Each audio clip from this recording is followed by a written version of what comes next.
Hi everyone.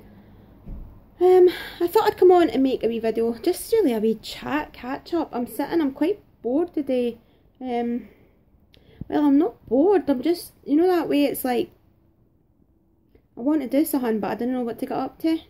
I've made a journal, it's not finished yet, but I've made this junk journal that I'm sending out in friend mail.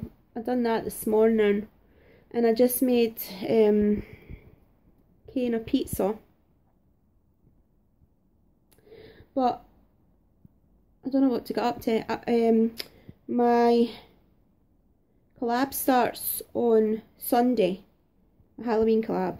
Fantastic success. I've got 17 people taking part. But I'm going to have to do my first one on Friday, post it on Friday, and everybody else will post theirs on Sunday because I'm going to Blackpool on Friday. So I've had to do that. I've got my daughter and things, my mum and that are coming to stay in the house to watch the dogs. But I'm leaving on Friday morning. So I've got four parcels to post out, which I will be doing this week. But the people that are waiting on them know that they're coming, know when I'm posting them and things. So I've got that to do. I've got my packing to do. I want to like tidy up the house and things as well. I'm taking Leona down for some food shopping on Thursday. Apart from that, I think I'm pretty much organised.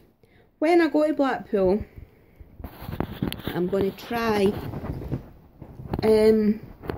Sorry if I'm making you feel sick, trying to sit up. I'm going to try and do some vlogging, but I only get 1 gig of data on my phone. Paul gets 8, so I'll probably only be able to upload. That's why I'm doing posting my collab one early as well. But what I'll do is record videos, because I'd like to like do some vlogging in Blackpool, because I've never been before. And then I will post it when I get back the following Friday. So if you don't see from me next week, don't see from me, you know what I mean, if you don't see any videos from me next week, you'll know that's because I'm in Blackpool. So yeah, just really a wee catch up today. You can see I'm still sitting in bed. I am up, I am dressed, I have been up. Look at my hair, it looks greasy. It's not greasy, it's really fluffy. It's because I went to bed with wet last night, and then I had my trusty hairband in, so it looks like it's greasy, but it's not.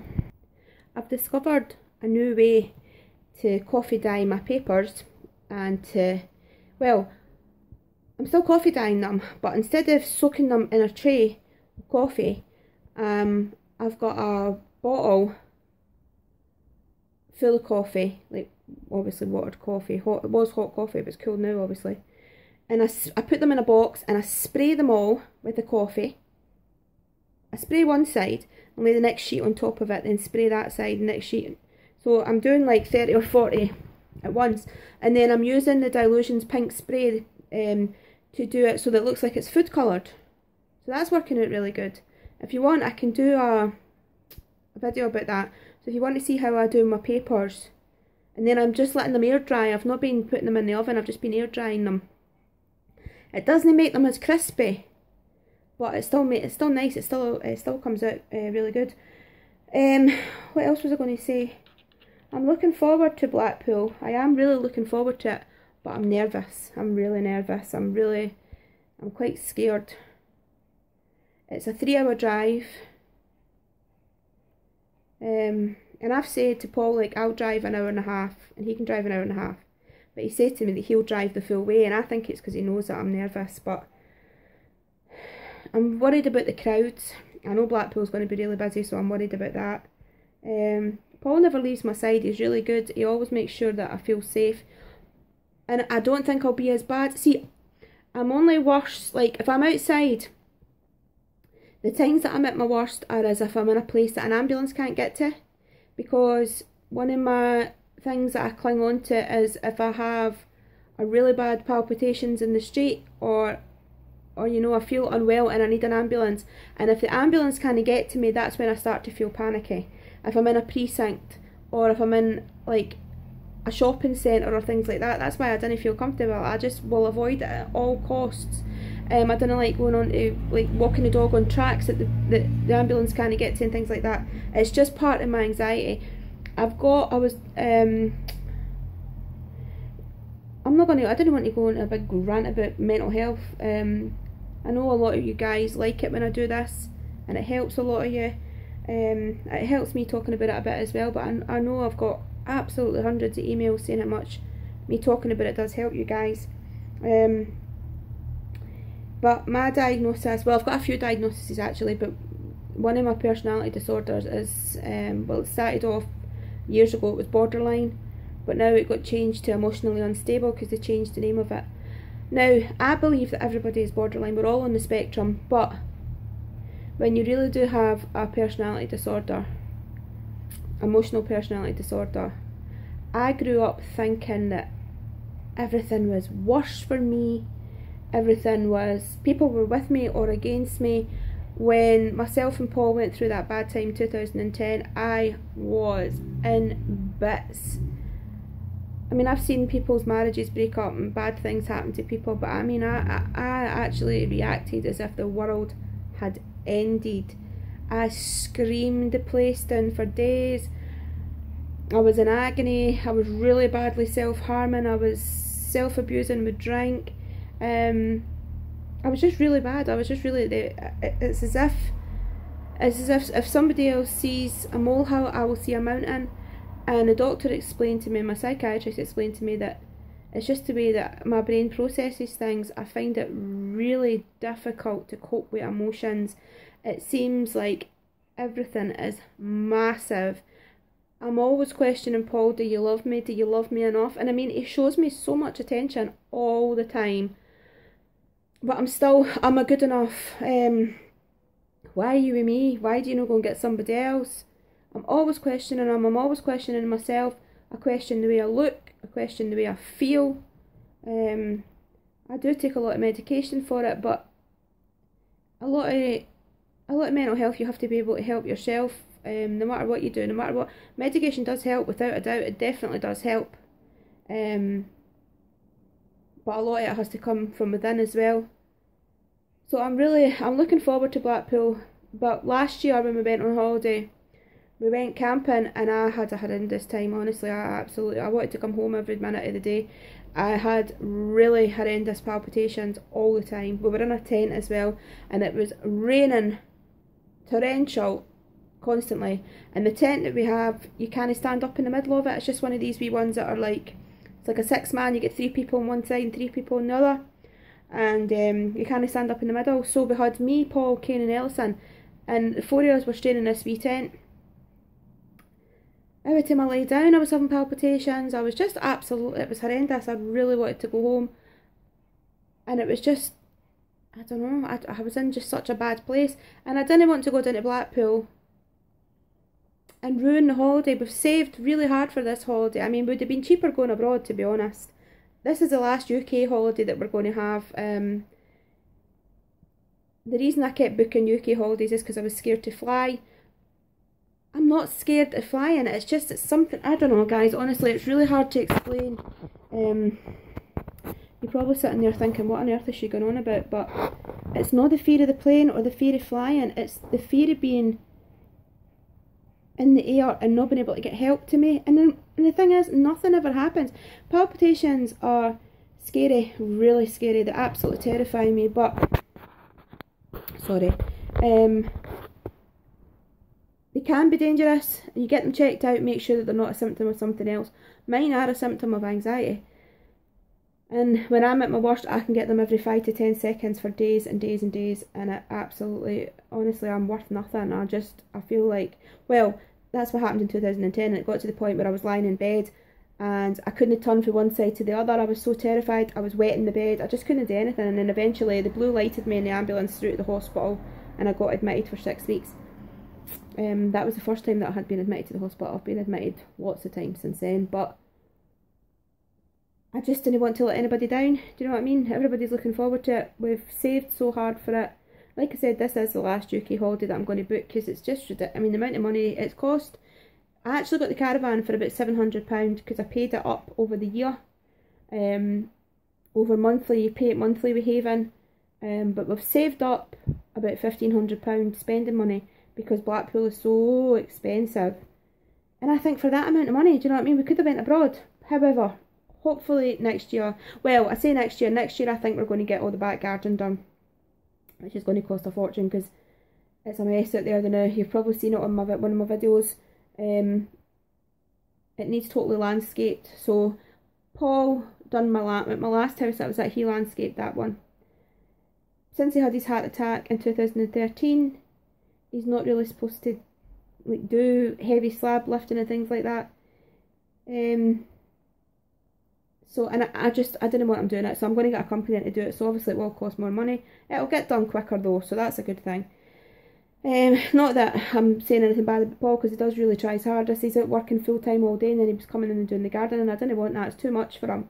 So I'm going to get that done next year. So in 2020, we're going abroad. It'll probably just be Spain or something like that. I would love to go to Florida or America because I want to go to all the shops. But I'm going to have to wait until I qualify and until I'm working full time because I just can't afford it now. It's too expensive. So yeah, that is what I'm up to, guys. If you have, I know I've got 5 or 6 ladies that I speak to all the time about mental health and illnesses and things like that, and we're a great support to each other. If you have any questions about mental illness, now I'm not an expert, I can only tell you from my experience. I have done 3 years of studying mental illness and mental health at college, so I do know some of, well, I am really quite knowledgeable about it, but I'm not a mental health nurse, so there is things that I don't have knowledge about. Anything is just my opinion. I don't try and give any medical advice. I will never quote any books or anything like that. I just give you my personal experience, what's happened to me. That way I don't give anybody any false information or false hope or false, you know, I don't want to scare anybody. I don't do anything like that. I just tell you what happened to me, and that is it. But if you have any problems or anything, my email is in the about section. I love talking to people about this. I feel like it helps me, it helps you guys. That is why I'm training to be a mental health social worker, because I want to get back out there and help people. I know it sounds like a bit of a cliche, but I really do want to go out there and help people that are suffering, people suffering silence. Mental illness, I mean, it's not always, but a lot of the time it's an invisible illness, and it's something that a lot of people suffer, and especially in this day and age where there's so much pressure and discrimination, stigma, and as much as we're trying to dissolve the barriers, people are under so much stress and pressure that mental illness is at its highest rate, especially in Scotland. So it is good for us all to talk about it. And I know this is a crafting channel, but I do life vlogs on this channel as well, and honestly, the feedback that I've had about doing these videos is fantastic. So that's why I wanted to do this one. I didn't come on here planning on talking about mental health. I wanted to actually come on and talk about my Halloween collab, but I don't know. I'm sitting here talking to you, and it's helping me speaking to you guys. So yeah, hopefully I won't end up back in the hospital again. I never say never. I am well just now, to an extent. I never feel totally well. I never feel the anxiety's away. I never feel like, there's never ever a single day that goes by that I'm not anxious. Every day I've got routines that I go through. Like even when I'm going to sleep at night, I put my headphones on, I listen to some ASMR. That is like the tapping and things like that. So I listen to that with my headphones on. That helps me go to sleep. During the day, I have to be careful with my breathing. If I forget to breathe, if I hold my breath, I have palpitations. And that is just because I'm anxious. That's not because there's anything wrong with my heart or my breathing. I've had everything tested. It is literally because my brain has trained itself to do that. So I go through kind of rituals every day. Different ones. When I'm in the bath, I be careful not to have the water too hot, because that makes me feel anxious. When I'm going up the stair, I be careful to go slow, because if I raise my heart rate, that makes me feel anxious. It's just a vicious circle, and I'm not one of these people that feel sorry for themselves. I never do. I've never felt sorry for myself. people may look at my scars and think I was doing it for attention. Partly it is for attention, and people may think, you know, that's a weird thing to say, but sometimes you do, when you're in a really bad frame of mind, sometimes you do hurt yourself for attention. It's not, you don't do it, you don't hurt yourself and think, I'm doing this for attention, but somewhere in your brain you want people to see the hurt that you're in. You know, you don't actually sit there and think, I'm doing this for such and such to see it. That's not what I mean. But somewhere part of you, it's like you're expressing the hurt. For years and years and years, I hid every single cut that I'd done. I hid every single scar. And nobody knew about it, and I'd done it for all different reasons. But then, now I'm just... because I haven't self-harmed now for a bit over a year, I never hide my scars, I never hide them. Because it's part of who I am. It's part of lessening the stigma. You know, I'm a normal person. I've got kids, I've got a husband, I've got a house, I've got a family, I drive, I'm at college. I'm a normal person, as normal as can be anyway. I'm probably a bit nuts, but you know, it's not people that are crazy locked up. It's not these people that are lurking in the shadows. It's normal people that have this illness that need help. Anyway, I'm not going to rattle on anymore about that because I feel like I've absolutely changed the subject of what I was going to come on to say. But like I said, guys, if you guys want to come on and talk to me, leave me comments or email me or whatever you like. I absolutely love talking to you guys. And if I can help one single person, which I know I have, I've helped quite a few people, and believe it or not, you guys help me straight back. It's definitely a two-way, you know, it's a two-way encounter. It definitely helps me as well. And there is hope at the end of the tunnel. There's light at the end of the tunnel, and if I can do it, I could be fine today and tomorrow I could be lying in the hospital. You have to make the most of every single day and think, I done good today, even if it's a tiny wee thing. You know, I got up and I opened my curtains, I got up and I got dressed, I went in the shower the day, I had something to eat the day, I made a dinner the day, something, just something really small. Take that and be proud of it and just, you know, take it forward. But anyway, guys, mental illness is nothing to be ashamed of. And I'm here if you need to speak. Okay, so like I said, I am going to be on Friday.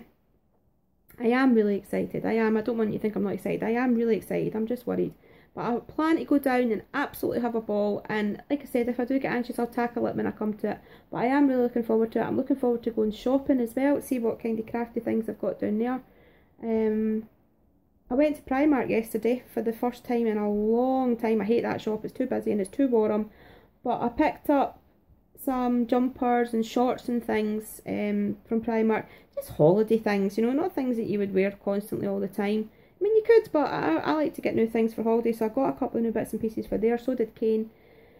Paul doesn't really need anything. He said if he needs anything, he'll get it when we're down there, but he's got tons of stuff. So I got a few bits and pieces. It was really good. The jumpers were like £5 and things, so they were really good. So yeah, I'm looking forward to it. Anyway, I'm going to love you and leave you guys, and I will speak to you all really, really soon. Thank you so much. Leave your comments and give me a thumbs up if you like this video. Bye bye.